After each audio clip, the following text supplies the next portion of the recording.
Hi, this is Orange Hedgehog 2012, and today I'm going to be doing another plush review on the Sonic Adventure 2 Rouge the Bat plush. Okay, so let's start. If I bring her forward a bit more, lay her flat, you can get a better view of her.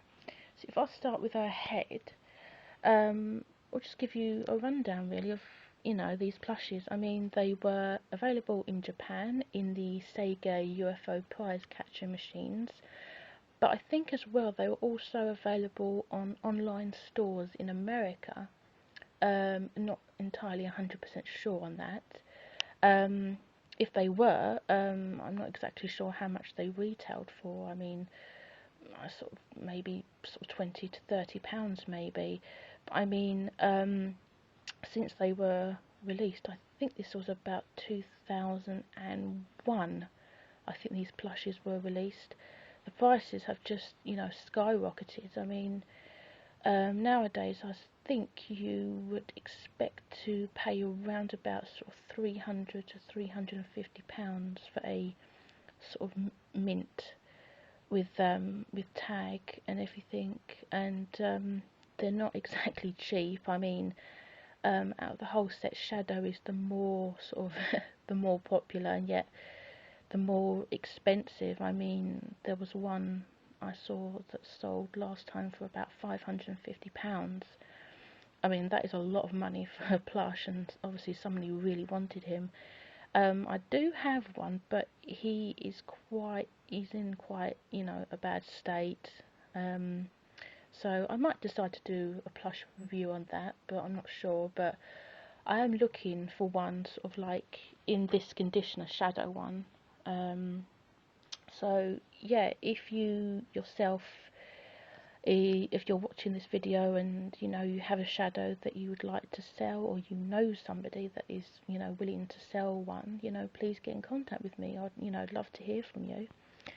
Okay, enough of that. Let's get along with the plush review. So, as you can see, her eyes, as you can see if I tap there, they're made from plastic. The same with her nose. In the Adventure 2 series, her eyes were green, as you can see, but I think since Sonic X, she had like a redesign, and her eyes are now sort of like a light blue, sort of turquoisey sort of colour. Yeah, sort of a lighter version of her eyeliner, as you can see here. And also as well, I don't know if you could see, her wings are actually purple. Now since then they've changed them to black. Doesn't really bother me, to be honest. I mean, yeah, I mean, it doesn't really bother me. I mean, she's probably my favourite female character out of the whole sort of female character range. I mean, Amy's okay, but yeah, okay. As I was saying, right, if we have a look at her mouth, I love how they've used sort of like a brown tone for her lips. Sort of, totally unique, I think. I think it adds a lot more to the plush, and also like to her character in plush form. And if we look at her ears, they're quite big. I mean, obviously for a bat, of course, she's going to have big ears, so she could hear well. They've got exceptional hearing bats. And if I bring her forward a bit, she's got her original gold hang string. Now, I mean, she's not really that heavy. I mean, the Shadow one is actually quite heavy, so yeah, I mean, I think you could sort of hang these plushes, but I personally wouldn't want to, because I wouldn't want to sort of, damage that area. So yeah, if I show her, and the eyeliner around her eyes, they're made sort of like from a velvet sort of material. I suspect they can be quite susceptible. I can't seem to say it. Basically, if you're not careful, because they're just glued down, they are more likely to sort of come away and fray a bit. So, look out for that. The other side. If you move down a bit more, yeah. I can understand why she has a lot of like male fans because of this area.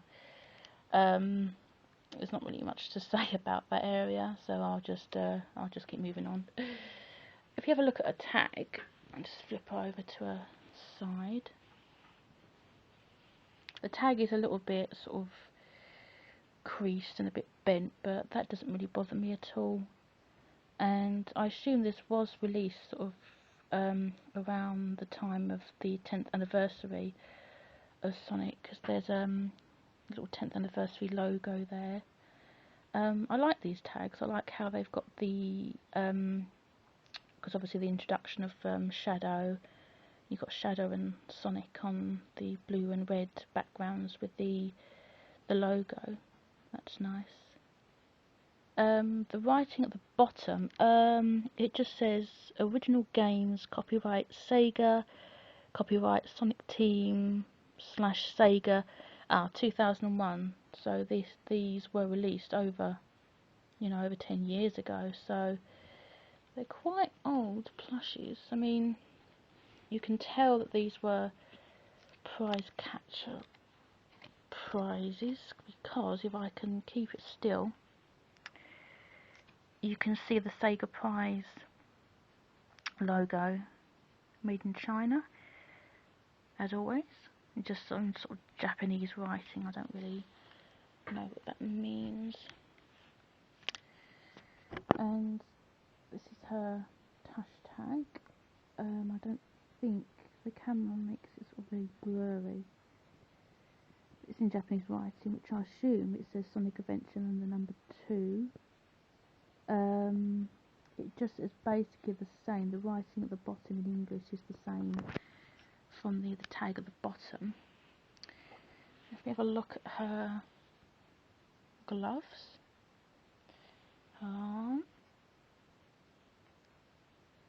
nice work, nice sort of stitch work where you can see the individual fingers, and sort of black, I don't know, catsuit or something. Very nice. They're very, very soft plushies, which I like. And these are her boots. Nice pink colour. And the hearts. Now the material used for her boots is sort of like a silver vinyl material. It's not overly shiny. The Sonic X Rouge that I have, it's a lot more shinier, but this one's a little bit sort of tarnished, really. Whether they were like that originally, as you can see, mine's got a little bit of wear at the bottom. It's got the black stripe going all the way around. But I mean, these are really nice plushies. I mean, I wouldn't say they're rare. They're just hard to come by. I mean, I've been collecting for over 5 years now, and I've probably seen about 4 or 5 come up for sale in various countries, from like the UK to the US and as far as like Australia. If you're wondering like where do you get these, I mean, eBay is probably like your best bet. Or you can sort of ask on like collectors forums and stuff. But I think it really depends how often these come up for sale. I mean, you can go like a few years without seeing any for sale, and then all of a sudden a load come up at once. So you can't really predict how often these will come up. But when they do, I mean, if you have the money, these are great, collector's pieces. Right, this is the back of her head. I do like how they've stuffed her very well to sort of show off her different features. I mean, the hair at the back, to the back of her wings. These are all the lines you see down here, and the way it's sort of been plumped up is like purple stitching. I don't think it's stuffed. It might be just a tad. I mean, it feels, yeah. I think it's just like, I don't actually think they've been stuffed. I think it's just sort of really thick material they've used. But the wings are, they're really good. It's her tail. Very nice.